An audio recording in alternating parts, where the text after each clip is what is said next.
Kagulat World. Hindi na ito basta magandang kwento ng isang batang atleta. Ito ay kwento ng isang Pilipinang muling pinatunayan na kaya nating makipagsabayan sa pinakamahusay sa mundo. Sa gitna ng ulan, pressure at matinding laban, muling nagningning si Alexandra Ayala matapos niyang talunin si Rebecca Masarova sa isang matinding semifinal showdown sa Lexus Birmingham Open.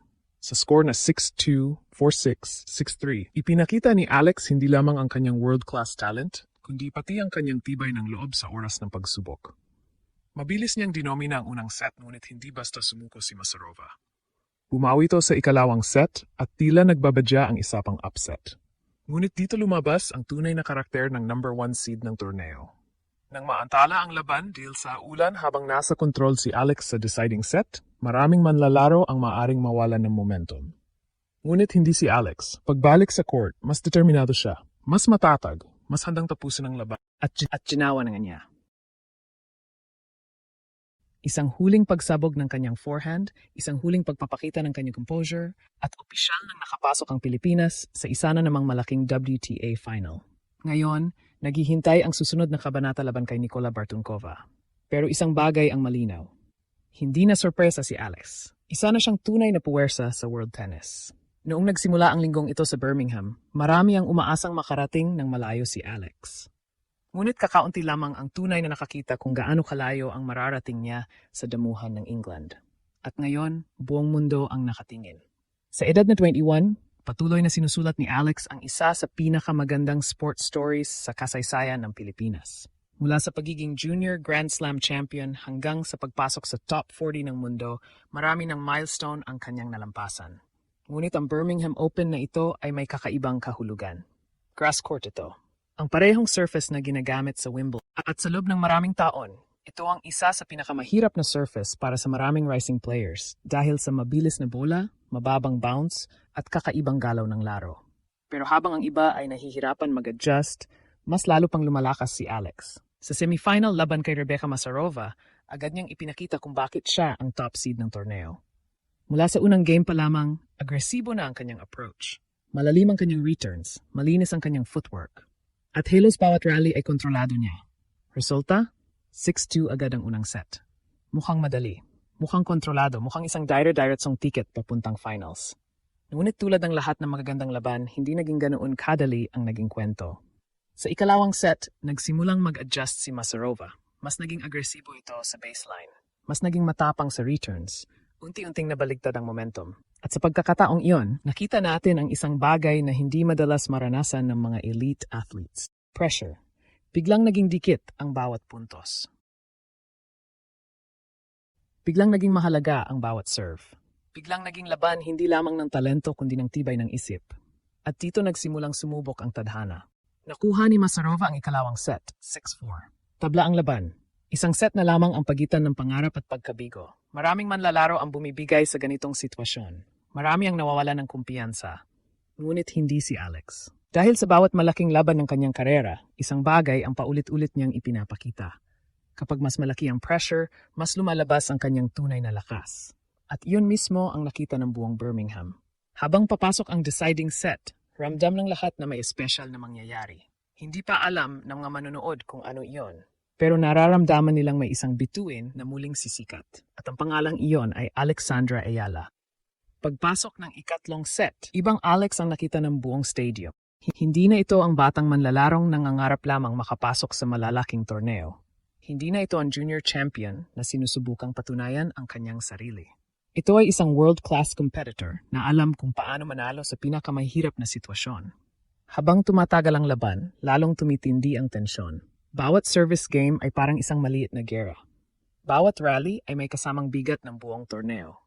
At sa ganitong klase ng laban nasusukat ang tunay na karakter ng isang atleta.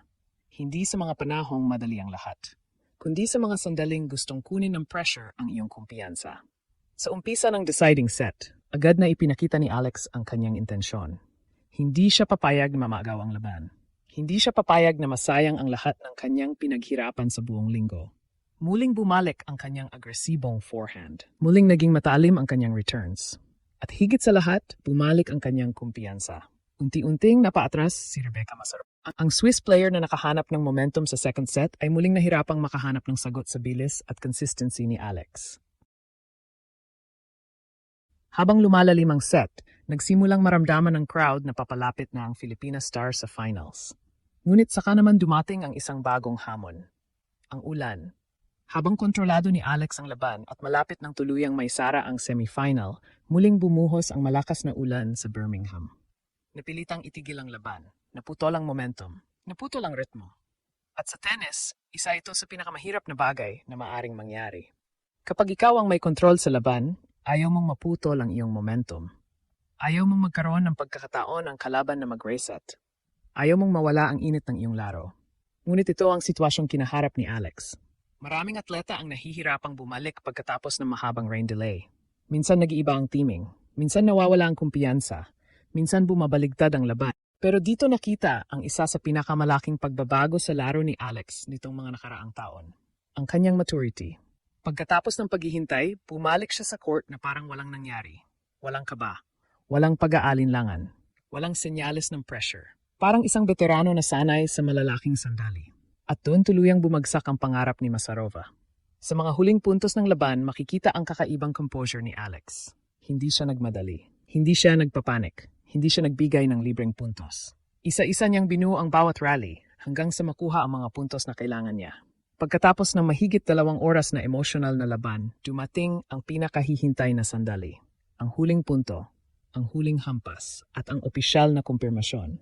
Alexandra Ayala wins, 6-2, 4-6, 6-3. Pasok sa Birmingham Open Finals. Sa sandaling yon, hindi lamang isang semifinal ang kanyang napanalunan. Nadala niya muli ang pangalan ng Pilipinas sa isa na namang malaking international final.